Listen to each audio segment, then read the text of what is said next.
Open debates from Claire Hawkey. Thank you, Presiding Officer. Scotland has a long-standing and proud reputation for being one of the true sporting nations of the world. Famously, Scotland is the home of the Highland Games, the birthplace of sports like shot put, shinty and curling, and of course we are the home of golf. While sport is woven through all aspects of our society, right across the whole of our country, the sporting capital of Scotland is indisputably the city of Glasgow. As witnessed 4 years ago when Glasgow showcased the Commonwealth Games to the world, it is the city which is unsurpassed in hosting major sporting events. Presiding Officer, the success of the 2014 Commonwealth Games proves that Glasgow is the perfect choice to co-host this year's inaugural European Championships alongside Berlin.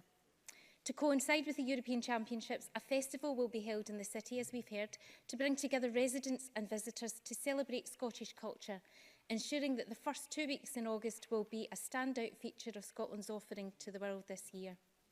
Clearly, Glasgow 2018 will bring significant social and cultural benefits. However, it is also an occasion to enrich Scotland's economy and public health. Unlike the majority of the other members participating in today's debate, my constituency does not fall within the boundaries of Glasgow City, and nor will it host any of the events held out with the city. Nevertheless, I fully believe that Glasgow 2018 will considerably benefit the people of Rutherglen. 4 of the venues for the European Championships are all found within 5 miles of my constituency office, so Rutherglen is perfectly placed to welcome visitors, and they would all be very welcome to sample the sports on display and to enjoy the atmosphere created. The benefits to Glasgow from holding such global events is undeniable. However, I hope that neighbouring communities can take advantage of the positives it will bring too.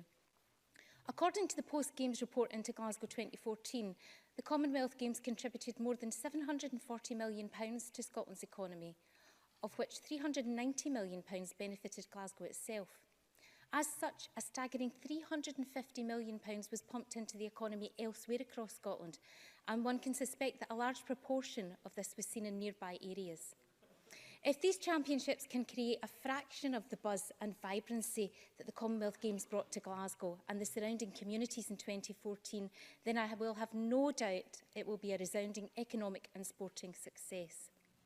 As is common with the hosting of major events, new venues were built and others seen major investment during the Glasgow Games in 2014.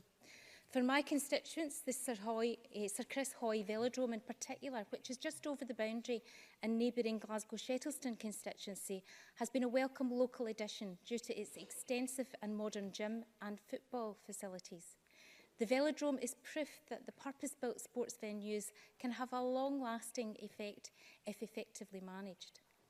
As well as the specific venues built to be used in the 2014 Games, the Scottish Government also established 179 community sporting hubs, which have helped around 150,000 people participate in sport and physical activity.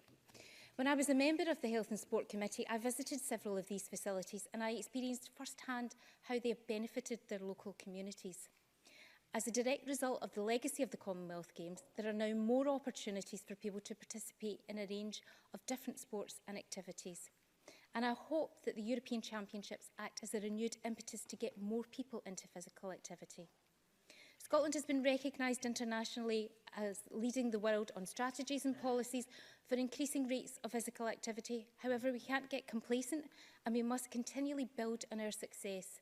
And the best legacy the European Championships can leave is that it will inspire people in our country to live healthier and more active lifestyles, and once again ensure that our visitors come back to Scotland.